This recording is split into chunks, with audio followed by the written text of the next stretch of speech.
guys, it's Dane with Clash Mirage. Of course, back again with another Clash of Clans video. Today I want to do a real quick video on a proper use of walls, as there's so many villages out there with walls spread sporadically and ineffectively throughout their village. So, thought I'd talk about walls real briefly and quickly. One of the things that you want to worry about, especially with the exterior walls. Interior walls, I'm not going to really talk about them because they're pretty straightforward. Wall up your resource storages, some of your defenses to protect them. If any of you guys want a quick wall 101 on interior walls, let me know in the comments and I'd be happy to make one. But I figure for most of you that are watching this video, you probably already have a pretty good grasp of what's going on with the use of your walls. What I'd like to talk about real quick are the use of exterior walls here.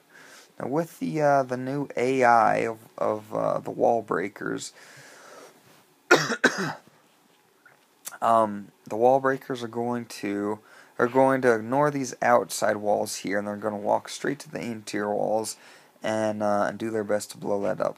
Before the update, we could use what was called wall spiking, and we could take a few walls like this and spike this interior wall, and the wall breakers would be attracted to these spikes. They'd have to blow them up before they got to these important interior walls.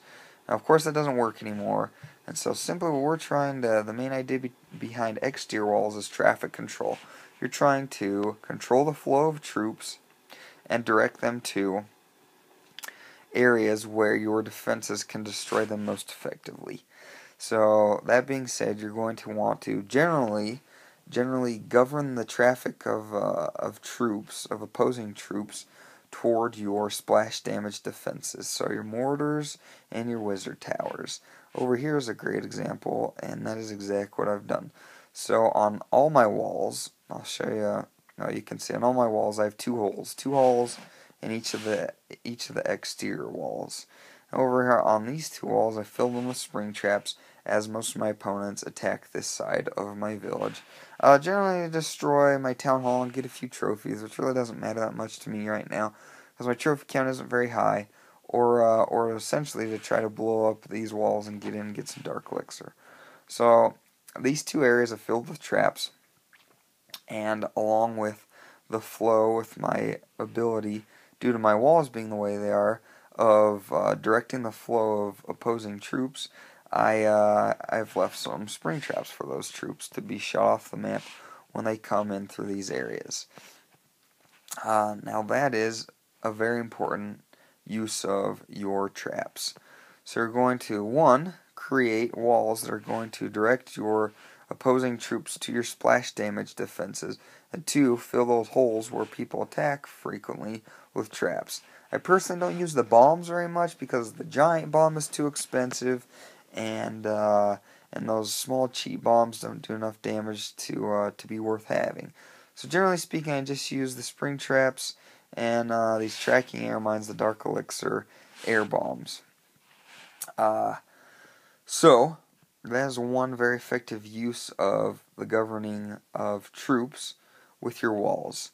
Also, with governing your troops. So when wall breakers attack me, for instance, they're going to come in through the holes like any troops, and I want to direct those wall breakers to do the least amount of damage as possible.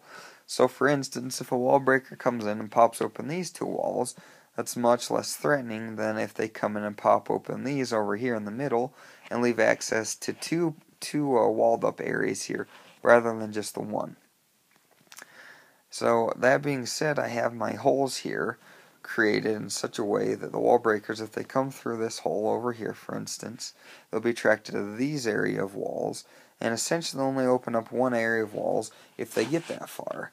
Before I learned this the hard way, I just had one hole in each wall, and it was right here in the center, but I had an opponent do just that. They came and brought their wall breakers in, opened up both these, and took the majority of the resources in these two areas.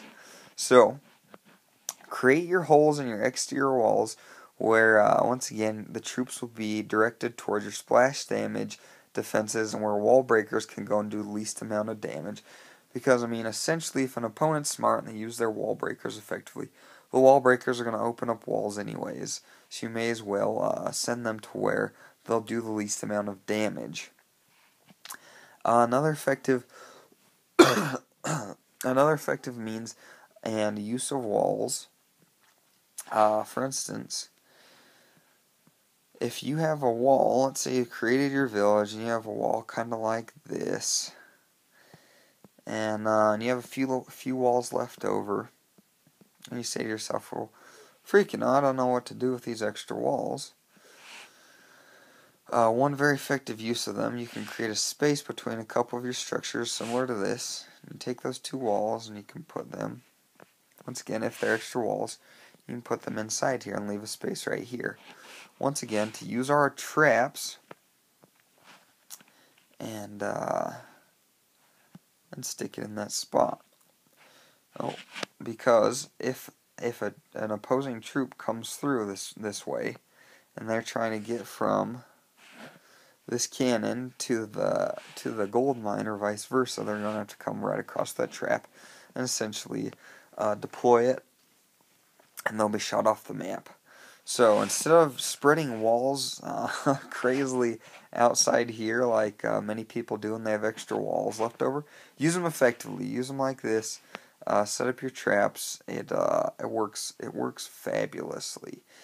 Another use of walls I'll talk about super briefly because I don't feel like it's very effective. People will take leftover walls and they'll spread them. So for instance, I have a space right here, this white area, or this area right here between my archer tower and my gold mine that I've created for this video. I could take a wall and I could extend the area out here. I could take a few walls and extend the area out here to make it so that my opponent has to deploy troops out here farther, and they have essentially farther distance to walk before they can get to my village to destroy stuff. The farther that the troops have to walk, the greater chance there is of them being destroyed. If you have your defenses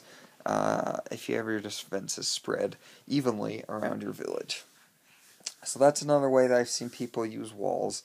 Once again, it's not my favorite as I don't feel it's very effective. But if you like to employ that strategy and you find a great way for it to work, let me know. I'd love to hear it. So that's my basic, once again, just super basic ideas on the use of walls. If you have any ideas or thoughts for me, or of course if this was a stupid video and you just want to say, you know what, Dane, you should be more creative with things you think to video, by all means let me know that too. I'm always looking for new ideas and new things to put up to help you guys out. So let me know, comment, subscribe, and of course my clan is called Clash Mirage. We have an awesome clan. We're growing. I think we have 35 members right now. No one's even trying, and we're at 13,500 trophies. So if you have level 5 troops, level 5 archers at the minimum, and want to come check us out, feel free. Happy clashing, guys.